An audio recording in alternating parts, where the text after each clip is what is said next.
Now, when I was on the Herald Tribune, the business and financial section was in a building adjacent to and abutting the Herald Tribune itself. And in those days, we didn't have facsimile or TV. And Lois was working for a PR outfit where her first client was Marilyn Monroe. And she had to, what they used to say was place stories. And she'd come to the Herald Tribune, and as I said, it was in a building that abutted the main Herald Tribune building, and there was a steep flight of wooden stairs, and she'd have to come down those stairs, and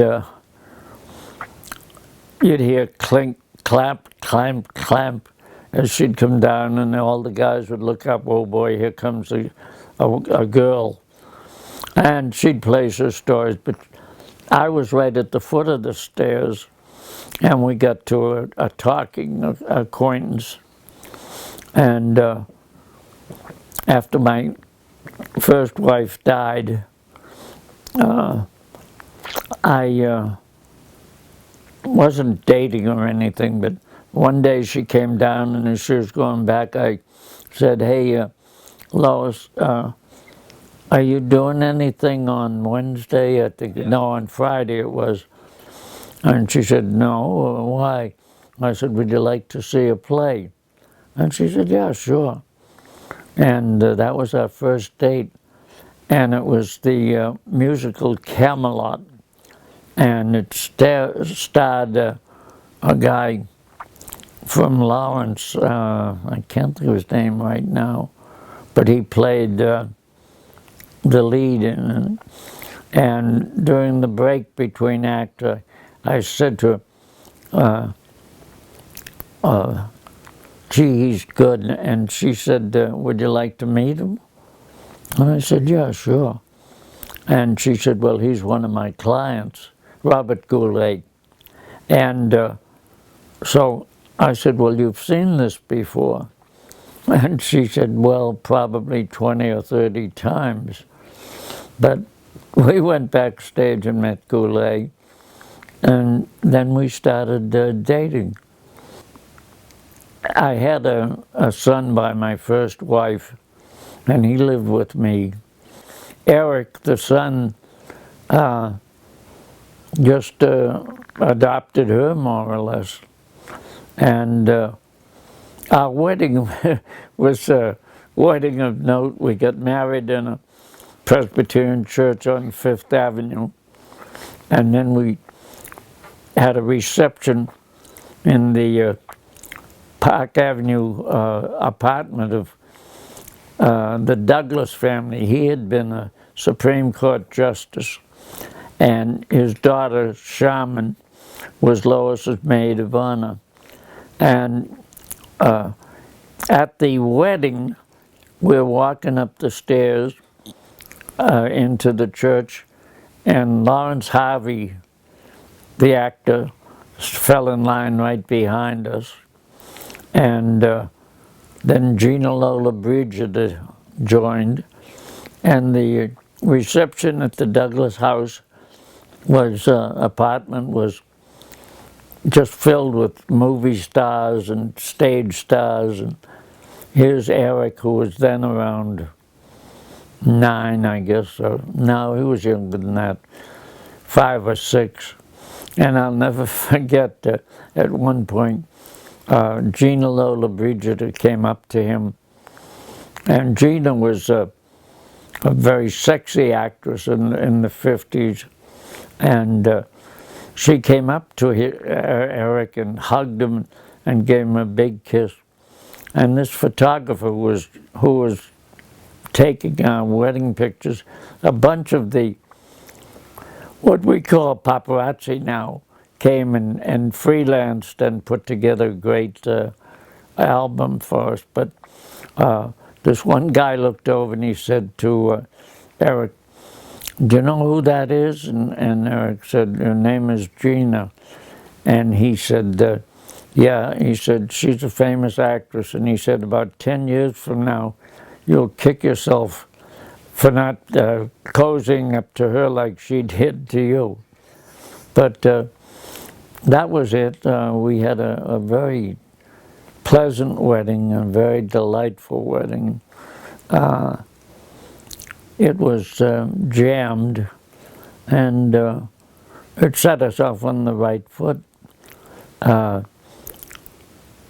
When we did get married, I didn't know where we were going to live, because Lois had this beautiful house up in Pound Ridge, New York, and she said, why don't we live in your house? I had a real nice house that I had built for me, and so we moved in there, and we lived there until we came up here to Plum Island. I, as I said, quit the Times and freelanced, and one day Lois said to me, what are we going to do? Where are we going to live? And I said, well, I don't know. And she said, well, I'm thinking of quitting this business. She had formed this public relations firm, which was the top firm in show business, Allen Foster, Ingersoll, and Weber. So can you tell me some of the people that she worked with? Oh, yeah, well, I said Marilyn Monroe, Gina Lola Brigida, Lawrence Harvey, Robert Goulet. Is it Meryl Streep? Meryl Streep. Robert Redford was the best of all her male clients, and we get to be very close to Bob and his family today. His daughter Amy lives out in Hollywood near my daughter Brooke, who is an actress, and they get together quite often with their kids. So can you tell me the story about, I forget, it was for a funeral for somebody, and somebody brought you a check. No, it was Judy Garland's funeral. And Well, who is Judy Garland for? oh boy, Over the Rainbow, The Wizard of Oz. Oh, okay. She played that. Was she Dorothy? Yeah, She's Dorothy. Okay. yeah, and she was there, and I was in the reception room taking a breather, and this ratty-looking guy came in, and he said, I want to see Lois Weber. That was Lois's maiden name. And we were dating then, we hadn't gotten married. And I said, well, she's taken a rest, but I'm her associate. You want to give it, just want to tell me what it is you want? And he said, yeah. He said, Frank wants to give her a check in case she needs it. And I said, Frank? And he said, yeah, Frank Sinatra. And I said, oh, yeah. And well, he said, I can give this check to you and tell Judy, tell Lois. Judy, tell him that Judy sent it, and that Frank sent it, and fill in what she wants. It was a blank check signed by Frank Sinatra. Wow. But she never did use it. But that was typical of the clients that she had. And Redford invited us out to his place in Utah quite often. And as a matter of fact, Eric, when he got out of Kent School in Connecticut, he got a used car. It was the car that was used in all the President's Men, and he drove it from New York to Park City, Utah, and he helped to build Redford's first house. It was an A-frame in Park City, and Eric stayed on, and Redford hired him, and he worked for him for quite a while. And we'd go out there, and visit with Eric, and we'd spend a lot of time with Bob Redford and his family. They were the ones that we were closest to. And Meryl Streep, Lois and I saw the movie Deer Slayer, and right in the middle of it, she said, I've got to have that woman. It was Meryl Streep's initial film. And she said, I've got to have her for a client. The next day, she called Meryl's agent and said, this is Lois Smith. I'd like to talk to you about handling Meryl Streep. And the agent said, it's funny, we were going to call you because I recommended that you be her representative. And Meryl became a client right till the very end. As a matter of fact, she flew up here to be at Lois's funeral. Wow. She was one of the others that I also liked was a singer that no one young person would have heard of, Peggy Lee, and she was a real character. But a funny one was Lois was at Peggy's apartment on Fifth Avenue, and this was a night we had a blackout in New York City, and I had to work late to work on stories we were doing. And I called her and I said, I'm just about done, can you get away? And she said, sure. And she said, pick me up at Peggy's apartment. So I drove to her Fifth Avenue apartment and pulled up at the door and told the doorman who I was. And he called up to the apartment and Lois came down. And she said, that's pretty funny. And I said, what? She said, well, Peggy was always telling me that I should get married to you. And she said, we got married. And she said, here I am pregnant and climbing down 20 plus stories to get to the car. And she said to her, why in the name of God are you getting married to that guy? So that was one of the better ones. I'm trying to think of, there were so many stories. I mean, my kids grew up with these Hollywood stars and Broadway stars at the house or in the background.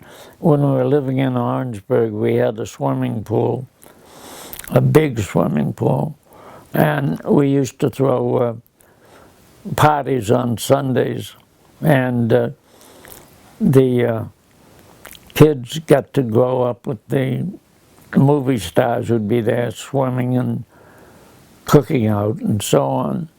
Some of the other clients, she handled a couple of Metropolitan Opera singers, and a funny one was Mario Sereni was there once, and we're having a cookout, and we boiled a big pot of fresh corn, and Mario saw us all eating, and he said, what is this?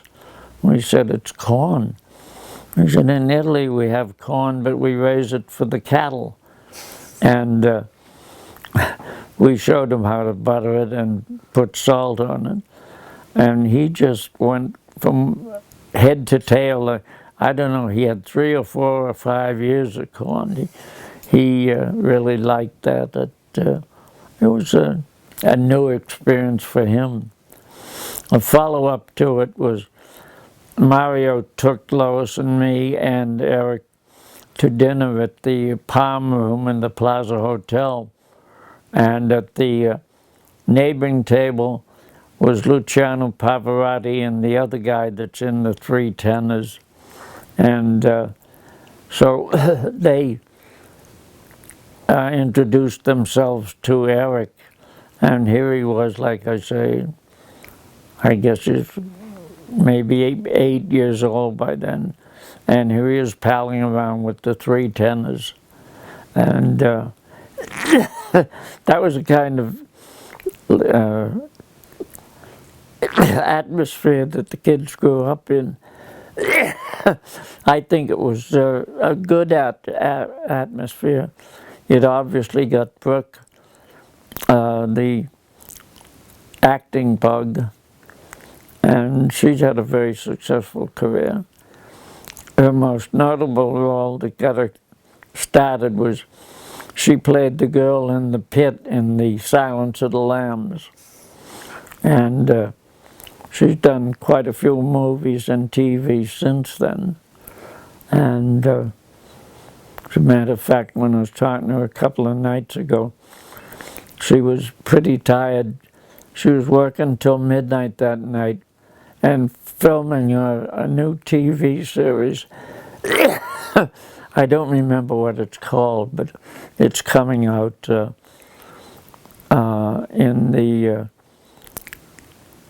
after the New Year. And she's right now in the Ray Donovan series on Showtime. And she started out, as I said, with being the girl in the pit in Silence of the Lambs, and then she was on that series that lasted forever, the hospital scene. I can't. She played Dr. Erica Hahn, and she keeps busy. Yeah, it was a good introduction to her for that.